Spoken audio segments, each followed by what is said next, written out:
안녕하십니까, 공약 강사 최창입니다. 자, 오늘은 3월 교육청 모의고사 화법과 작문 부분 해설 강의 시작해 보도록 하겠습니다. 자, 이 화법과 작문은 기본적으로 여러분이 어떤 좀 생각을 하셔야 되냐면, 여기는 이 문제를 지문을 읽고 차례대로 푼다는 느낌보다는 어떻게 하면 문제를 좀 더 효율적으로 풀 것인가, 이런 걸 좀 여러분 연구하시면 좋을 것 같아요. 그러니까 무슨 말이냐면, 지문을 최대한 여러 번 읽지 않고 문제를 풀 수 있는 방법, 이런 걸 좀 강구하셨으면 좋겠다. 그러니까 이게 무슨 말이냐면, 요걸 이제 간단히 팁을 좀 드리고 이제 해설 강의 시작할 건데, 여기 지금 35번은 지금 이거 뭐냐면 말하기 방식에 대한 문제고요. 그 다음에 지금 여기는 이 36번은 말하기 내용과 관련된 거야. 무슨 말이냐면, 요 문제는 보기를 보고 내용을 확인하는 문제고, 이건 어떻게 말했나에 대한 부분인데, 한번 생각해 보시면 여기는 이 지문을 읽고 이 문제를 풀고 나면 여기는 36번을 풀 때 다시 지문으로 돌아가게 돼 있다고. 그러니까 그거보다는 여기는 이렇게 내용을 묻는 문제는 지문을 읽을 때, 지문 읽기를 할 때 동시에 해결해 주는 게 좋습니다. 동시에 해결해 주는 게 좋고요. 그 다음에 그런 관점에서 보자면 동시에 해결해 주는 게 좋다고 하면, 그러면서 중간중간에 필요한 것들을 조금 체크해서, 여기는 이 말하기 방식 문제는 이걸 다 풀고 난 다음에 요렇게 해서 이런저런 걸 거기서 확인하는 정도로만 하면 되는 거니까, 얘를 첫 번째 문제를 풀고 얘를 두 번째 문제 푸는 게 좋을 것 같아요. 어차피 얘는 보기 보고 요 보기를 보고 푸는 거니까 세 번째 풀고요. 자, 요거 맞춰서 한번 가보겠습니다. 다음은 발표자가 위 발표를 준비하면서 작성한 메모예요.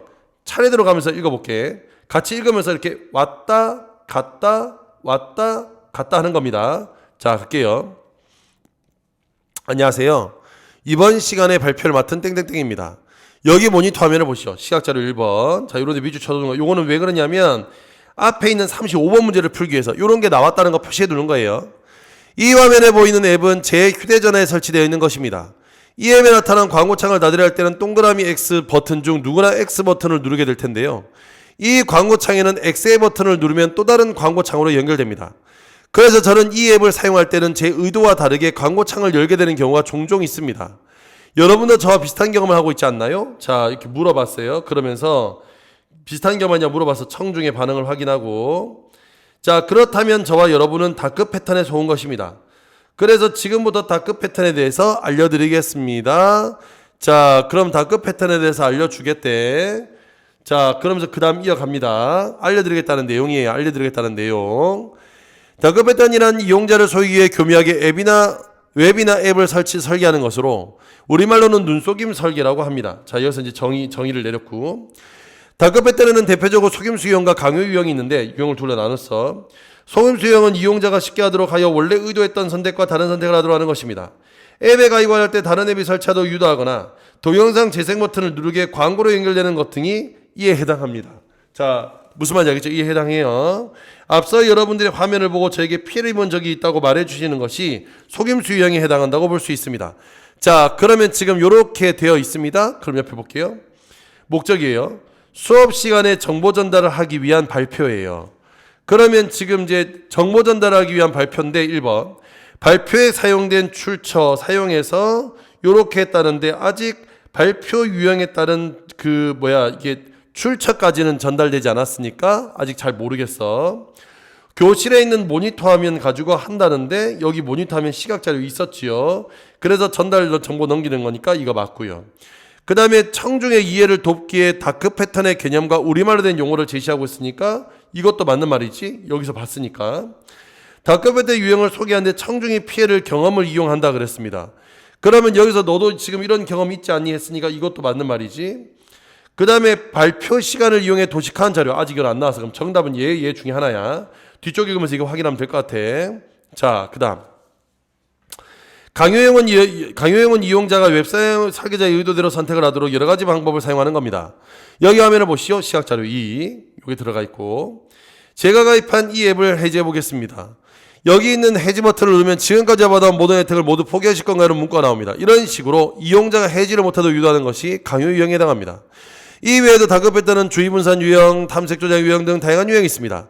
시간 관계상 다 소개하기 어려우니 관심 있으신 분들은 한국소비자원들이 요거를 참고하라고 뭐 한다고 이렇게 출처를 제시했네. 그러면 이거는 맞으니까 정답은 얘일 것 같은데. 자, 마지막 갑니다.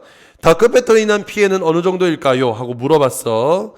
여기는 이 한국소비자원에 발표한 자료에 따르면 역시나 계속 나오고 있습니다.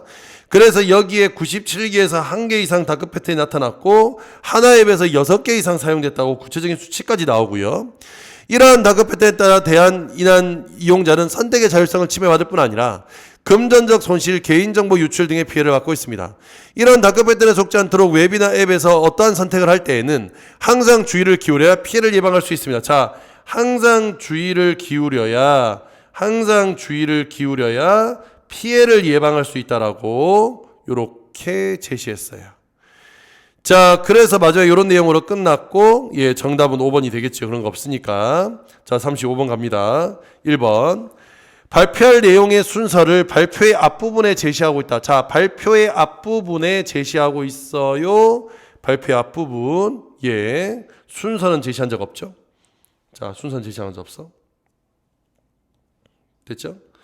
청중의 요청에 따라 발표 내용에 대한 정보를 추가로 설명하고 있다. 자, 여기서 요청을 중간에 한 적 없습니다. 발표자 자신의 경험을 활용하여 화제를 제시하고 있으니까 정답은 3번. 4번에 다양한 사례를 제시하여 설명한 내용에 대한 청중의 잘못된 이해를 바로잡고 있다. 여기서 잘못된 이해를 바로잡는 게 아니죠. 이거 모르는 거 알려주는 거니까. 청중이 발표 내용을 이해했는지를 질문을 통해 확인하며 발표를 마무리하고 있어요. 발표 내용을 이해했는지 질문을 통해서 확인하며 발표를 마무리한다는데 여기에 그렇게 마무리한 적 없습니다. 정답은 3번. 자, 37번 갑니다. 학생 1, 2, 3입니다. 그동안 몰랐던 다크 패턴에 대해 많은 것을 알게 되어 좋았다. 다크 패턴은 인간의 심리와 관련 있는 것 같다. 그래서 지금 여기 내가 많은 것을 알게 되어 좋았다는데 인간의 심리와 관련 있는 것 같다. 이런 얘기하고 조사해봐야겠다는 얘기를 했어요. 그래서 학생 1번은 궁금한 점을 더 조사했다고 생각하는 거 맞지? 1번. 이해됐죠? 그 다음에 정보를 긍정적으로 생각하고 있으니까 이것도 맞는 말. 자, 학생이 어제 무료 앱을 설치했는데 원하지 않는 것에 대해서 뭔지 알아봐야 되겠다. 속임수 유형에 대한 발표 내용이 정확한지도 조사해봤는데 일치해서 신뢰감이 들었대. 그래서 정확한지 평가하고 있으니까 2번도 맞는 거. 그 다음에 발표해드린 정보를 사실과 의견으로 구분한 적은 없는 것 같은데, 그지? 정답 5번 같은데, 그래도 혹시 모르니까. 다크 패턴에 가여 많은 정보를 확인할 수 있는 누리집 알게 되어 유익했대요. 지금 내 휴대전화에 있는 앱도 다크 패턴이 적용되는지 확인해 봐야 되겠대. 그래서 현재 상황 점검한 거 맞고 긍정적으로 평가하는 거 맞고 이것도 사실 의견으로 구분하는 거 아니네. 정답은 5번이 정답이 되겠습니다. 됐습니까? 자, 그 다음으로 넘어가겠습니다. 자, 38번부터 42번 되겠어요. 지금 길죠? 가나 2개 있습니다. 이거 어떻게 하냐면 가나 2개를 분리하는 거예요. 그래서 가를 먼저 읽고 이거와 관련된 문제를 먼저 풀고 그 다음에 나를 그 다음 이어서 읽고 이거와 관련된 문제를 풀고 이렇게 나누어서 해주시는 게 좋습니다. 알겠죠? 이렇게 나눠서 하는 게 좋다 하는 거 기억해 두시면서 지금부터 가보도록 하겠습니다. 안녕하세요. 며칠 전 다목적실의 리모델링에 앞두고 학생회에서 다목적실의 활용 방안에 대해 논의하는데 참관했던 땡땡땡입니다. 자, 여기서 활용 방안을 논의하는데 참관했었대. 그때 논의에서는 다목적실을 학생 휴게실로 바꾸자는 측과 기존의 학습 공간을 이용하자는 측이 대립이 있었는데 의견 차이만 확인하고 결론을 내리지 못했습니다. 그러니까 결국에 의견 대립이 있었고 이때는 의견 차이만 확인하고 결론을 내리지 못했대요. 양측에서 자신의 입장만 세우는 문제, 입장만 내세우는 문제가 있었대. 그래서 논의 태도에도 문제가 있다고 들어. 학생의 활동에 대한 학생의 의견을 듣는 게시판에 이렇게 제 글을 쓰게 되었다는 게 이 글의 목적입니다. 항상 이 작문 문제는 읽을 때 글의 목적과 예상 독자는 파악을 해야 돼. 예상 독자는 파악을 해 주셔야 됩니다. 목적과 예상 독자를 파악해 주셔야 돼. 자, 그 다음 갑니다. 먼저 논의 내용을 간단하게 요약하면, 자, 요약하고 있어. 다목적실을 학생 휴게실로 바꿔야 한다는 측은 쾌적한 환경에서 편하게 대화를 하며 스트레스를 풀 수 있는 공간에 대한 학생의 요구가 있다는 점을 근거로 들었습니다. 그리고 학습 공간으로 사용하자는 측은 점심시간에 학생들이 편리하게 이용할 수 있는 학습 공간이 부족해 교내 학습 공간의 확보에 대한 학생들의 요구가 있다는 점을 근거로 들었대요. 오케이. 그냥 이런 걸 요약했다는 거야. 양측은 자신의 주장을 뒷받침하는 타당한 근거를 제시했습니다. 그런데 양측 모두 자신의 주장과 상대방의 주장을 절충하기 위한 방안을 고려하지 않았습니다. 자, 양측 모두 자신의 주장과 상대방의 주장을 절충하기 위한 방안을 고민하지 않았다는 거야. 그러니까 절충하지 않았다는 게 중요한 거죠. 이런 걸 하지 않았다고. 학생이라면 학생들의 복지를 고려해야 됩니다. 다목적실은 일부 학생을 위한 공간이 아니라 학생 전체를 위한 복지 공간입니다. 따라서 학생에는 학생 모두를 위한 다목적실 활용 방안을 고민해야 합니다. 그러니까 결국에 지금 얘가 하고 싶었던 말이야. 이런 거 고민해야 된다고. 됐죠? 양측의 주장을 절충할 수 있는 현실적인 방안으로 리모델링을 할 때 이렇게 나누는 방법이 있대. 이게 지금 얘가 말하는 절충인 거야. 그래서 여기서 느낌을 좁다는 느낌 받을 수 있지만 이건 모두 충족할 수 있습니다. 그 리모델링을 시작하는 만큼 제 의견을 참조해 구체적인 공간 활용 방안을 논의하면 좋겠습니다. 다음에는 협력해서 방안을 마련하기 바랍니다. 지난 논의에서는 다목적실을 학생 유저를 바꾸자 하는 측과 학생 공간으로 계속 사용하는 측의 모두의 입장을 이해하려는 노력이 부족하다는 것을 느꼈습니다. 서로의 입장을 이해하는 게 노력이 부족하다. 양측이 열린 마음으로 배려해서 해줬으면 좋겠다. 자, 38번. 다목적실 활용에 대한 논의에 참관에 갖게 된 문제의식을 밝힌다. 맞지요? 다목적실 활용 방안에 대한 논의의 진행 순서가 잘못됐다. 진행 순서의 문제가 아니네. 방법의 문제지. 정답은 2번. 다목적실 활용 방안에 대한 논의에서 대립한 두 주장의 근거를 요약하고 있는 거 맞고, 그 다음에 가져야 할 태도를 제시하고 있는 것도 맞고, 그 다음에 학생이 고려할 것은 결국에 이런 거 방안을 마련하는 거죠. 정답은 2번이 되겠네요. 자, 39번 갑니다. 자, 가의 장문 맥락을 파악한 내용으로 가장 적절한 건 1번. 1문단에서 다목적실의 활용 방안에 대한 논의가 어떻게 마무리되었는지를 설명하고 있으므로 공동체 현안에 대해 조사한 내용을 보고하는 것이 조사한 내용을 보고하는 건 이 글의 장목적이 아니지. 내가 목적 중요하다 그랬잖아. 이 문단에서 다목적실을 학생 위주로 바꾸자는 주장을 먼저 제시하고 있으므로 필자가 공동체 현안 중에서 한쪽을 더 중시한다. 아니죠. 여기서 핵심은 절충이었어. 3문단에서 다목적실 학생의 복지 공간으로 규정하고 있으므로 학생의 현안으로부터 파생될 수 있는 문제점을 이어서 이게 문제점들을 설명하는 글이 아니지. 4문에서 다목적실 활용 방안을 다음 논의에서 마련하기 바란다고 주문하므로 결국에 이런 문제를 해결할 수 있는 구성원을 예상 독자 중요하다 그랬잖아. 정답은 4번. 학생이 나오고 있으니까 일상적 자기 성찰은 더 아니니까 안 되죠. 정답은 4번입니다. 됐죠? 어렵지 않아요. 이렇게 풀면 됩니다. 그러면 나 읽고 난 다음에 나머지 세 문제 풀면 되겠네. 자, 나 읽어봅시다. 학생 1번부터. 자, 이때 41번이 학생 1과 관련되어 있다는 거 잘 생각하면서 읽어야 돼. 이해가 됐죠? 자, 갑니다. 리모델링 이후 다목적실 방안에 대해 이야기해보자. 지난 논의에 대해 비평하는 걸 읽어봤니? 아까 그 글이야. 나는 특히 마지막 부분에 공감하면서 읽었어. 논의 과정에서 상대방 입장을 고려하지 않아 문제가 해결되지 않고 오히려 갈등이 고조되는 걸 느꼈거든. 너희도 논의할 때 어땠어? 자, 여기서 읽어봤고 공감하며 읽었대. 이해됐죠?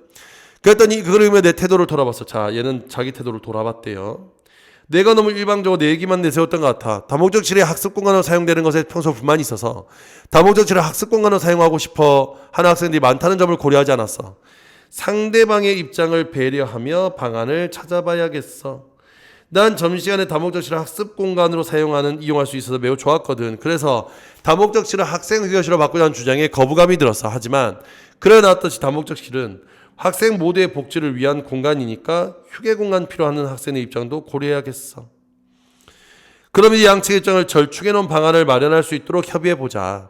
그래 제시된 필자의 의견처럼 다목적실을 나누는 건 어때? 그랬더니 그래서 우려한 것처럼 각자의 공간이 좁게 느껴질 수 있어. 그래서 다목적실 학습공간을 운영하는 시간과 휴게 공간으로 운영하는 시간을 구분하는 게 좀 더 낫겠어. 그래서 시간을 구분하자고 대안을 마련했죠. 다목적실을 시간대별로 학습공간과 휴게 공간 구분하는 동의해. 그런데 그렇게 운영하기 위해서는 많은 학생들이 수긍할 수 있는 기준이 필요해. 많은 학생들이 수긍할 수 있는 기준이 필요해. 그래, 기준이 필요하겠다. 다목적실에서 공부하는 학생들이 가장 많을 때는 점심시간인 것을 고려하자. 그 시간에는 학습 공간을 운영하고 수업 사이에 쉬는 시간에 휴게 사용하는 건 어때? 했어. 공부하는 학생들을 고려하는 건 좋아. 하지만 점심시간은 수업 사이에 쉬는 시간보다 길어. 그 시간에 친구들과 대화하고 싶은 학생들의 마음도 존중했으면 해. 그래서 투명 칸막이로 공간을 분리해서 대화 공간을 만들면 좋겠어. 그렇게 하면 점심시간에 다목적실에서 친구들과 대화를 원하는 학생들의 요구가 이루어질 수 있고 공간이 좁다는 느낌을 완화할 수 있어. 좋은 생각이야. 자, 그래서 나도 동의해. 저도 동의해. 이제 서로 다른 생각을 잘 절충해서 좋은 방향이 나온 것 같아. 점심시간에는 학습공간과 휴게공간을 분리하고 쉬는 시간에는 다목적실을 휴게공간을 운영하자. 다른 학생들에게 이 방안에 대해 어떤지 물어보고 다른 학생이 동의한다면 다목적실을 리모델링할 때 투명 칸막이를 설치해 공간을 분리해달라고 학교에 건의해보자. 오케이. 이렇게 건의해보자고. 됐죠? 그러면 뒤에 40번 가볼게. 40번 가기 전에 학생 1번 가보자. 가에서 언급한 논의에 대해 근거하여 그 내용과 다른 의견을 가진 학생을 비판하고 있다. 학생을 비판한 적 없는데? 이건 바로 풀렸어. 정답 1번이야. 자, 40번. 교장선생님한테 얘기했어요. 그래서 뭐라 했냐면 이런 것들을 써놓고 이런 것들을 쭉 써놓고 여기에서 이렇게 하자라고 건의하고 있어요. 그러면 1번에 학생에서 마련한 다목적실의 활용 방안에 대해 학생들의 동의 여부를 조사한 결과 나오죠? 여기에 2번 다목적실을 활용 방안에 논의하는 과정에서 대두된 학생들의 갈등은 나온 적이 없습니다. 정답 2번. 여기 갈등이 어디 있어? 모두 다 지금 이용했으면 좋겠는데. 그 다음에 건의 내용을 뭐 한다고? 이렇게 바람을 언급하며 건의 내용을 수용해 줄 것을 이렇게 이야기하고 있으니까 맞죠. 요거 맨 마지막에 여기 있지. 여기 됐죠? 있어. 학생에서 제안한 다목적실의 활용 방안이 실행됐을 때 예상되는 효과는 요거지. 학생에서 다목적 활용 방안에 대해 협의한 결과를 하고 있다는 것은 협의한 결과는 앞에 여기 나오죠. 여기. 그래서 정답은 2번. 자, 41번 했고 42번. 대화의 흐름을 고려할 때 A의 가정 이해입니다. 학생 3은 이의 의견을 재진술하면서 문제 상황을 구체적으로 언급하고 있다. 자, 여기서 재진술하면서 공부하는 학생들을 고려하는 건 좋아. 여기서 기준이 필요하겠다. 기준이 필요했던 재진술을 했는데 문제 상황이 아니라 해결 방안이죠. 그 다음에 학생 3은 학생의 의견에 동의하면서 의견을 뒷받침할 다른 근거를 요구했다. 다른 근거를 요구한 적이 없어요. 그 다음에 학생 2는 3의 의견에 의의를 제기하면서 근거의 출처하고는 상관이 없지. 학생 2는 일부 동의하는데 의견을 추가로 제시했으니까 정답은 4번. 따를 때 예상되는 문제점을 여러 관점에서 열거한 적 없어요. 그래서 정답은 4번입니다. 다 됐죠? 42번까지. 자, 43번부터 45번입니다. 얘도 지금 가에 있는 요청하고 나의 초고가 있는데 요거는 그냥 가나를 굳이 따로 분리할 필요가 없죠. 왜냐하면 어차피 가에 있는 내용이 제대로 반영이 됐는지를 물어보는 것부터가 지금 뒤에는 43번 문제이기 때문에 가를 간단히 보고 나를 읽어가면서 여기서 지금 43번 문제를 함께 풀고 마지막 문단을 44번과 함께 풀고 45번을 풀면 될 것 같아요. 갑니다. 정부기업 그리고 소비자의 측면에서 식품 안전을 지키기 위한 기획기사를 연재하고 있습니다. 이와 관련한 식품 추적 관리 제도의 활성화 방안을 주제로 글을 쓰는데 제도의 취지 넣고 잘 살지 못하는 이유 넣고 살릴 수 있는 방안 넣으래. 그럼 읽어보지 뭐. 식품 이력 추적 관리 제도는 식품의 제조, 가공, 판매의 각 단계별 이력 정보를 기록하고 관리하는 제도이다. 이 제도는 소비자에게 이력 정보를 제공함으로써 소비자가 안전한 식품을 선택할 수 있도록 하고 식품의 안전성에 문제가 발생했을 때 신속하게 유통을 차단하고 문제가 된 식품을 해소할 수 있도록 하기 위해 만들어졌다. 오케이. 그럼 여기까지가 뭐가 되겠어? 기억 취지가 되겠네. 기억 취지가 되겠어. 그래서 했는데 현실에서는 이 제도가 활성화되지 못해 문제점이 발생하고 있다. 됐어. 그럼 1번. 최근에 논란이 되었던 사례를 활용하여 제도의 시행 목적을 제시하고 있다. 자, 사례 활용한 적 없고 제도의 시행 목적은 있죠. 그래서 1번은 틀렸어. 2번 갑니다. 식품 이력 추적 관리 제도의 취지가 제대로 살지 못하는 이유는, 자, 여기서부터 이제 니은에 해당하는 거네. 살지 못하는 이유로는 첫째 요런 게 있고 둘째 이런 게 있어. 그러니까 소비자가 이걸 이용하기 어렵다는 점 이게 있고 소비자가 이런 관리제 이런 걸 확인할 수 없는 경우가 많다 이렇게 했어. 그래서 이런 거 찾기 어렵다는 얘기를 하고 있는 거야. 의무 등록 식품과 자율 등록 식품의 구분 기준. 자, 여기에 보면 여기에 구분 기준이라는 게 어디 있니? 여기 있네. 여기서 정보를 이력 정보 의무 등록 식품과 자율 등록 구분하는데 이런 것들을 뭐 한다고 찾기가 어렵대요. 그럼 찾기가 어렵다는 거니까 이거 두 개를 요거의 구분 기준을 항목하고 있다. 이거 지금 구분 기준은 나오지 않죠. 이거 지금 구분할 수 없다는 얘기만 한 거니까. 3번에 정보 이용의 측면에서 소비자가 겪고 있는 어려움을 두 가지 측면, 첫째, 둘째 나누었으니까 이거 맞겠지. 그 다음에 4번에 다양한 해결 방법인데 자, 이 뒤 갑니다. 그래서 이걸 하려면 요거 이제 디귿이 되겠죠. 관계기관에서는 여기서 간소화할 수 있는 방안을 마련해서 쉽게 이용할 수 있도록 해야 된대. 자, 그 다음에 쉽게 이용할 수 있도록 해야 된대. 그 다음에 또 자율 등록을 취하는 업체가 이를 더 적극적으로 참여할 수 있도록 해야 된대. 그러면 여기에서 해결 방법을 넣는데 장단점을 표시하고 있지는 않으니까 안 되고, 조회 순서에 따라 식품 이력 정보 조회를 간소화하는 방안을 단계적으로 제시하는 것도 아니지. 그냥 간단히 제시했으니까 정답은 3번입니다. A의 내용을 이걸 보기는 편집장의 조언에 따라 A를 고쳐 쓴 글이래. 자, A를 보기로 고쳐 썼어. 수정했어요. 이렇게 수정한 건 수정 결과가 중요한 거예요. 그래서 한 줄 한 줄 뭐해서 비교해서 찾아야 돼. 뭐가 중요하다? 보기가 중요한 거야. 자, 갑니다. 식품 이력 추적 제도 관리를 활성화하기 위해서는, 식품 이력 추적 제도 관리를 잘 살리기 위해서는, 여기까지 똑같아. 살리기 위해서는 정부와 식품업체가 적극적으로 노력해야 하지만, 여기까지는 똑같아. 소비자도 이 제도를 적극적으로 활용해야 한다. 자, 요 말이 쓱 들어갔어. 그러면서 소비자가 식품 안전을 위해 자신들이 날마다 먹고 마시는 이런 것들을 적극적으로 활용할 때 요 말을 추가했어. 그러면 소비자가 기울여야 될 노력을 추가했으니까 그렇죠. 정답은 1번이 되겠네. 간단하잖아. 되게 간단하네.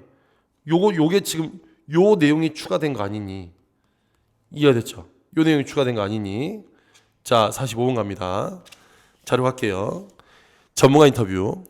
대부분의 식품은 식품 이력 추적 관리 번호를 식품 포장지에 찾기도 어려우며 일단 찾아낸 번호를 통해 조회를 하려 해도 숫자를 일일이 입력해야 합니다. 그런데 일부 기업은 식품의 QR코드를 사용하여 편리하게 식품 이력 정보를 확인할 수 있습니다. 이처럼 QR코드를 사용하는 것이 보편화될 수 있게 관계기관이 주도적인 역할을 해야 합니다. 자, 이런 거 하면 좋대. 자, 그 다음 두 번째 신문기사. 케이크 크림 제조에 사용된 식재료 오염됐다고 발표를 했어. 이제 최근에 이런 사건이 있었대. 문제가 된 식품은 식품 이력 추적 관리 제도의 자율 등록 대상 품목으로 해당 업체는 정보를 관련 시스템에 등록하지 않아서 피해를 확산시켰답니다. 자, 이런 문제점이 있었어. 그 다음 관리 제도를 알게 된 경로는 언론 매체가 제일 커. 그 다음에 자율적으로 참여하지 않는 이유는 인프라가 미흡해. 1번을 말해 소비자가 식품 이력 관리 시스템의 식품 정보 이력을 확인하는데 불편함을 겪고 있다는 이 문단의 내용을 구체화한다. 여기서 불편함을 겪고 있다는 내용, 여기 보면 이런 거 찾기도 어렵고 여기서 일일이 입력해야 된다 이런 얘기 나오지, 그지? 나오니까 이건 할 수 있겠죠. 그래서 간소화할 수 있는 방안 QR코드 이런 거 집어넣자 이거 됩니다. 그 다음에 식품 이력 추적 관리 제도가 활성화되지 못한 문제점의 사례를 1문단에 추가한다 그랬는데 여기서 지금 활성화되지 못해서 초래된 문제점을 추가할 수 있겠죠.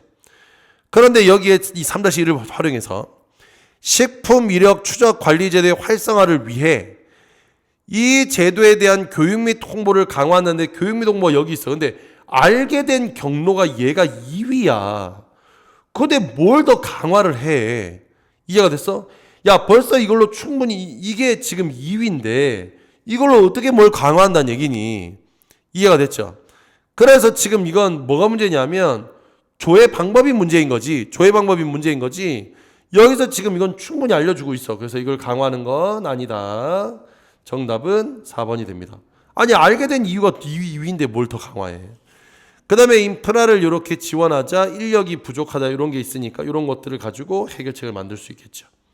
그래서 정답은 이 문제 정답은 4번이 정답이 되겠습니다. 자, 그럼 다 풀어봤고요. 자, 화보가 작문은 얘기했지만 문제를 풀 때 최대한 지문을 간소화해서 바로바로 문제를 풀 수 있도록 그렇게 만들어주는 과정이 중요하다는 점 잘 기억하시고 다음 시험도 열심히 준비하시기 바랍니다. 자, 그러면 저는 요것으로 이제 해설 강의 마치도록 하겠습니다.